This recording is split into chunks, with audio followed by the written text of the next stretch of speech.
आज रामनगर पटना सेवा समवाय समिति तरफ जो चाषी क्रियानुष्ठान कमिटी गठित होती आह्वान रे आज रास्ता अवरोध कर चाषी मानकर धान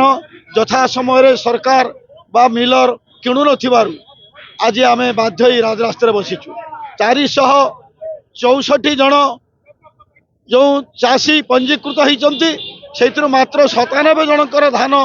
सरकार क्रय करिसंती एवं 154 जन चाषी जो टोकन से लैप्स होगा बसलानी से धान अद्यावधि जापारी ना तबे ट्रक पठे पठे कहते आम ए संपर्क में समस्त जो प्रशासनिक स्तर में आम समस्त को अवगत करइचु जनइचु ये थरे अधे नुहे जितेबाला एपर्यंत 14-15 दिन धरिकी जितेबाला धान क्रय नहला बाध्य होई आमे यही प्रकार एक पंथा अवलंबन करिचु एवं दाबी होउची जे यथाशीघ्र सरकार आउ अल्प दिन रहा मार्च 31 तारीख पर धान क्रय कर शेष सीमा सरीज तेणु आउ अल्प दिन रहा गुड़ाए चाषी रही यथाशीघ्र जो भाव में प्रत्येक चाषी गोटे चाषी बाद न पड़े समस्त चाषी धान जमी जीव एवं ये जो कटनी छटनी जो जाऊँगी भी बंद करके